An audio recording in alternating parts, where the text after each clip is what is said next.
1857 की क्रांति ने स्वभाषा, स्वदेशी, स्ववस्त्र, स्वतंत्र, इन सब का बीज वपन किया। उस युग के रचनाकार, उस युग के कवि, वो भी इस क्रांति के मूल मंत्र को ग्रहण करते हुए उसे अपनी रचना धर्मिता से जोड़ते चले गए। भारतेंदु हरिश्चंद्र और उनके युग के भारतेंदु मंडल के कवियों ने, गद्यकारों ने 1857 की क्रांति के उस उद्देश्य को, उस लक्ष्य को अपनी रचना धर्मिता से जोड़ा। प्रताप नारायण मिश्र तो यह भी लिखते हैं, चहहूं जो साचो निज कल्याण, तो सब मिली भारत संतान, जपो निरंतर एक जबान, हिंदी हिंदू हिंदुस्तान। सन 1857 के विद्रोह की ओर इस युग के कवियों का ध्यान विशेष रूप से गया। देश की यह एक महान राजनीतिक घटना बन गई। सामान्य जनजीवन में इसी से नव चेतना आई, नव जागरण आया। किंतु भारतीय स्वतंत्रता आंदोलन की इस पहली क्रांति की विफलता पर कवि प्रताप नारायण मिश्र का मन विक्षोभ से भर उठा था। विदेशियों यानी अंग्रेजों के प्राण बचाकर अपने भाइयों, अपने स्वतंत्रता सेनानियों का गला घोंटने वालों के प्रति प्रताप नारायण मिश्र दुखी हैं, असहाय प्रतीत होते हैं। उनके मन में आक्रोश है। सन 57 माही जबहि कछु सेना बिगरी, तब राजा दिश ही रही सुदृढ़ है परजा सिगरी। दुष्ट समझ अपने भाईन के साथ न दीनो, भोजन बिन विद्रोहिन कर दल निर्बल कीनो। ठौर ठौर निज घर लुटवाए अरु फुंकवाए, प्राण खोए बहु ब्रिटिश वर्ग के प्राण बचाए।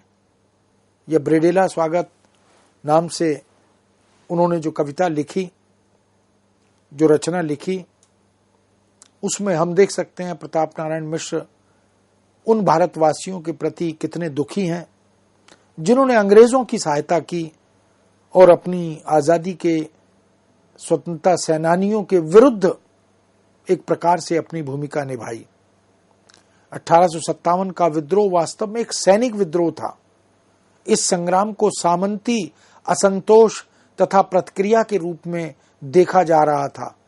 अपनी सेवा शर्तों से असंतुष्ट सैनिकों ने जब विद्रोह प्रारंभ किया तो असंख्य असैनिक भी इसमें शामिल होते चले गए। प्रारंभ तो यह धर्मयुद्ध से हुआ, किंतु परिवर्तित वह स्वतंत्रता संग्राम में होता चला गया। गाय तथा सुअर की चर्बी से युक्त कारतूसों को मुख से खोलकर प्रयोग करने की विवशता सैनिकों के विद्रोह का कारण बनी। अंग्रेज चाहते थे कि भारतीय सैनिक गाय के मांस से बने हुए कारतूसों को अपने मुख से खोलें। सैनिक इसके लिए तैयार नहीं थे, उन्होंने विद्रोह किया। हिंदू समाज गाय को मातृवत पूज्य मानता है और मानता रहा। सतयुग, त्रेता, द्वापर से चली आ रही इस आस्था पर चोट ने सैनिकों को झकझोर डाला। ब्रजभाषा का कवि भी शांत नहीं रहा। घास के बदले दूध पियावें, मरिके दे हाड़ और चाम, धनी वह तन मन धन जो आए, ऐसी जगदम्बा के काम।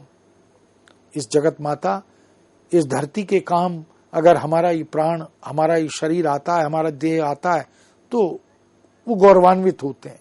कहानो वर्णो मैं गैयन को, जिनको कोटि कोटि उपकार, देवता मनई सब जानत हैं, माता कहें बूढ़ और बार। प्रताप नारायण मिश्र ने भी इस प्रकार की भावनाओं को व्यक्त किया।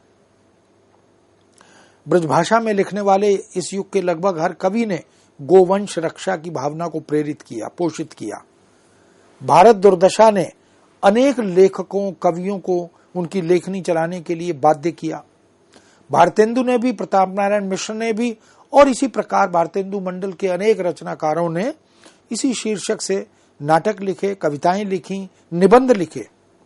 राधाचरण गोस्वामी ने अपने नाटक अमर सिंह राठौर में राष्ट्र की दुर्दशा और पराधीनता को उजागर किया। भारत सो पराधीन हाय हाय हाय, भारत सो दीन दुखत रोवत बिल खाए, भारत को बेगिदास भाव से छुड़ाओ, जय भारत जय भारत जय भारत अब गाओ। जबलों तन में प्राण न तबलों टेक ही छोड़ो, स्वाधीनता बचाई दासता श्रृंखला तोड़ो। ये महाराणा प्रताप नाम के नाटक को राधाचरण गोस्वामी ने इस रूप में लिखा। मंगल पांडे ने परस्पर वैमनस्य, आलस्य, उदासीनता आदि सामाजिक कुंठाओं को भुलाकर देश के प्रति ममता, वीरता तथा विस्मृत हो गए गौरव को जागृत किया, जगाया। परवशता या दासता की बेड़ियां काटने के लिए उद्वेलित और प्रेरित किया।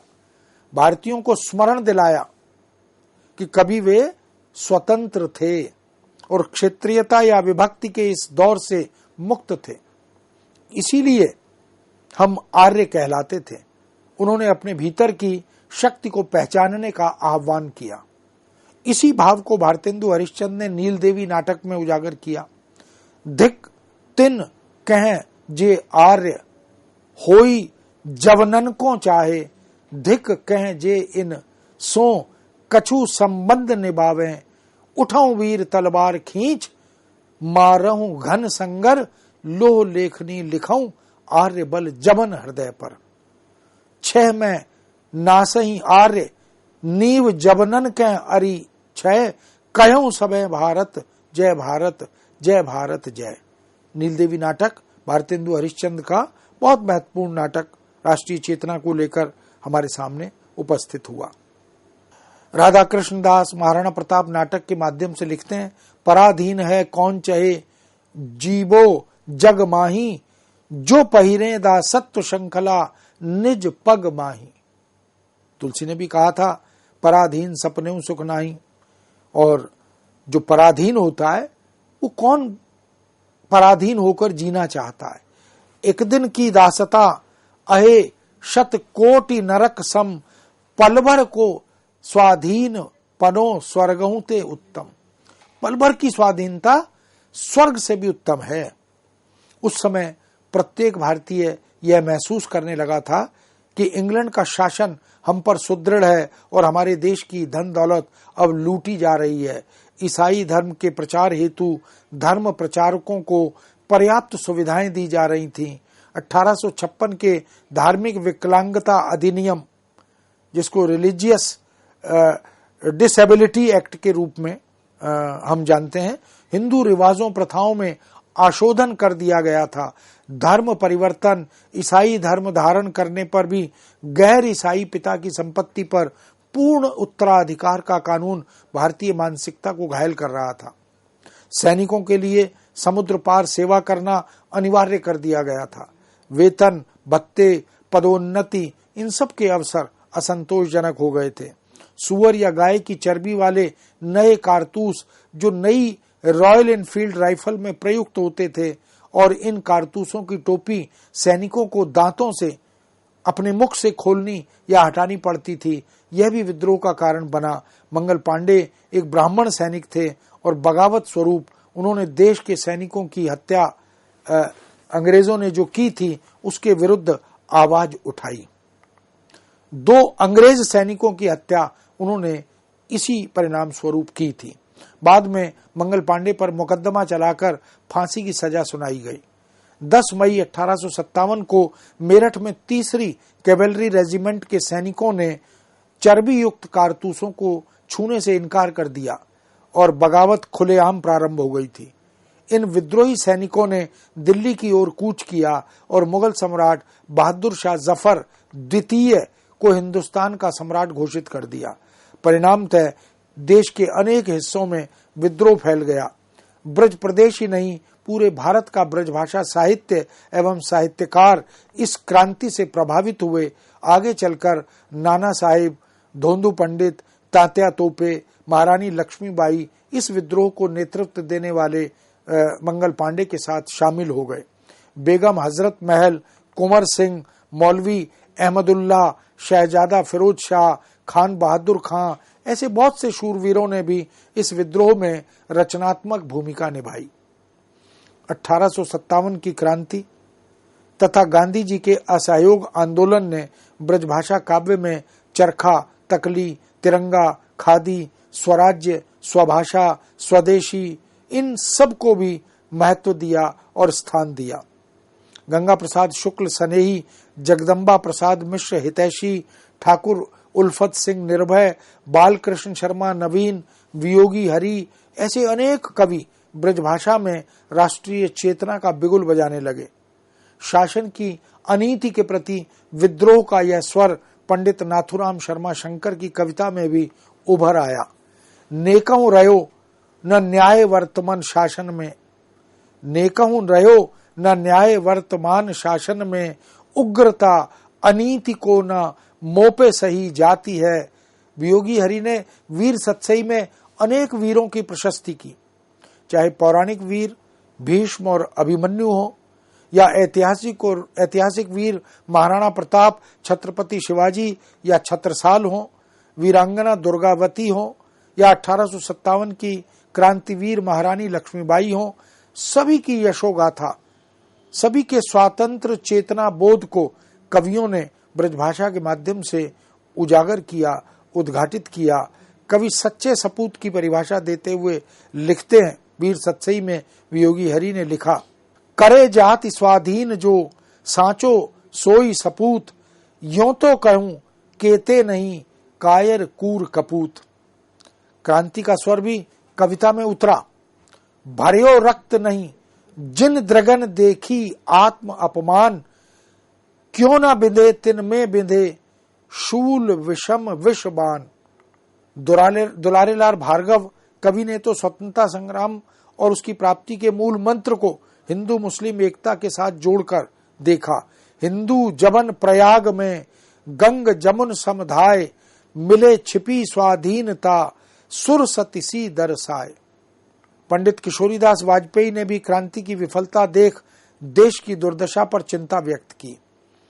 गरम कहत या हृद को जग के लोग हमेश, पैन गरम अब ने कहूं रहो हाय यह देश। तरंगिणी रचना से किशोरीदास वाजपेयी ने लिखा, जब उदासीनता आ गई, देशवासियों के मन में राष्ट्रीय चेतना के प्रति कुछ कमी दिखाई देने लगी, तो कवि चिंता व्यक्त करने लगे। 1857 की क्रांति से प्रसन्न होकर कवि अभिकेश ने तो अंग्रेज की कुटिलता और कुचाल को आस्तीन का सांप बताया और उजागर किया, साथ ही उसे चंद घड़ियों का मेहमान तक बता दिया, एक तरह से पूर्व घोष कर दिया। जाहिर जहान में है कुटिल कुचाल तेरी, मित्र है करत जैसी करनी अरीन की। पश्चिम को सूर धूरी देख ही को लाल है के, अब मेहमान तू तो चंद ही घरीन को। ये बता दिया कि अब तुम्हारे जाने का समय आ गया है। कवि अंबिकेश ने उनकी कुटिलता को, उनकी कुचालों को मित्र बनकर छल करने, प्रवंचना करने वाली वृत्ति को उद्घाटित किया। बालमुकुंद गुप्त तो गुलामी से अत्यंत त्रस्त होकर यहां तक कह उठते हैं, हमारे जाति न वर्ण है, नहीं अर्थ नहीं काम, कहा दुराबे आप से हमारी जाति गुलाम। गुलाम होना एक अभिशाप था और कवि के मन में ये वेदना, ये पीड़ा, ये त्रास दिखाई देता है। मथुरा प्रसाद विचित्र ने तो लॉर्ड कर्जन को अपने व्यंग का निशाना बनाते हुए भारतीयों की दुर्दशा पर प्रकाश डाला और कहा, KCSRI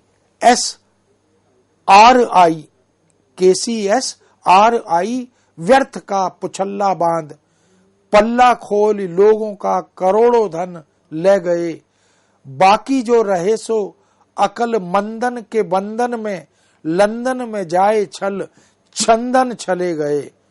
दाई ते बचे जो सो विचित्र शेख चिल्ली लोग, मित्र होए दिल्ली दरबार में दले गए। दर्जन के दर्जन कितेक महाराजन को, करजन ने लाद लाट करजन चले गए। डॉक्टर रामप्रसाद त्रिपाठी ने 1857 की क्रांति से राष्ट्र में सर्वत्र व्याप्त लहर को महात्मा गांधी के भावी नेतृत्व से जोड़ दिया और उसे एक नई दिशा प्रदान करने का प्रयत्न किया। साबरमती के तट जाग्यो मंत्र साबर है, जाके ढिग मंत्र हूना नैकु चली पावे है। फूंक के विदेशी तंत्र, फूंक के स्वदेशी मंत्र, मंत्रण की यंत्रणा सो देश ही बचावे है। कर में ना अस्त्र अरु, घर में ना वस्त्र पे, अशस्त्र देश हूं को जो सशस्त्र ही बनावे है। ऐसो व्रत धारी बल धारी, तप तेज धारी, भारत सपूत देव दूत ही लजावे है। गांधी जी के प्रति देशवासियों के मनोमस्तिष्क में एक अगाध श्रद्धा थी, इसलिए कवियों ने उनके अवदान को, उनके संघर्ष को, उनके प्रदेय को नतमस्तक होकर स्वीकार किया, उनकी प्रशंसा और स्तुति की। कवि जवाहिरलाल जो बिहार औरंगाबाद से संबद्ध हैं, उन्होंने भी उद्बोधन करते हुए जन सामान्य में राष्ट्रीय चेतना का संचार किया। वास्तव में राष्ट्रीय चेतना को इन ब्रजभाषा के कवियों ने सामाजिक जागरण से जोड़ दिया और उन्हें सफलता भी मिली। है प्यारे आर्यगण क्यों है रहे अचेत, आलस में कल्याण नहीं कहूं दिखाई देत। नग्न उगारहूं बेगी अब आपिन दशा निहार, कौन रहे तुम क्या भये यह जिये ले हूं विचार। यही नहीं, कवि जवाहिरलाल का देशभक्त हृदय तो तब रो उठता है जब सोने की चिड़िया को अंग्रेज लूट कर ले जाते हैं। भारत को लक्ष्मी बसी अन्य देश में जाए, बैठ आए दरिद्रता अजो न सूझत हाय।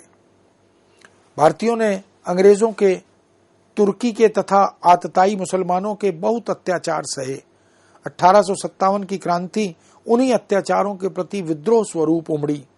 कवि प्रताप नारायण मिश्र ने अंग्रेजों की शोषण नीति, उनके अत्याचारों को ब्रजभाषा कविता के माध्यम से भारतीय जनमानस के समक्ष इस प्रकार प्रस्तुत किया कि राष्ट्रीय चेतना का स्वर बुलंद हो गया, मुखर हो गया। नितहि तुरुक तेवाहरन के मिस अनरत करही अपार, मंदिर ठावही दुजन सतावही गाय हतही हथियार। माया जाल डार धन खेचत अंगर जी हूं सरकार, हृदय विदारक दुख में हमरे लागत कोहू न गुहार। कोई पुकार किसी को सुनाई नहीं दे रही। ब्राह्मण पत्रिका में उन्होंने इस प्रकार की कविताएं लिखी। जिस कारतूस के प्रयोग का विरोध 1857 की क्रांति में हुआ, उसके मूल मंत्र में धर्म भाव केंद्रित था। ब्रजभाषा के इन कवियों ने धर्म की व्यापक अर्थवत्ता को ग्रहण करते हुए अपने अपने दृष्टिकोण से लक्षित किया, निर्धारित किया। धर्म के कारज जो करी जइयों, चली हैं जुगन जुगन जग लगनाऊ। नाहिन इक दिन मरे धरे सब, कौआ गीद मांस ना खायूं। तेते भैया यह कहियत हैं, कछु करो चलो धर्म के काम।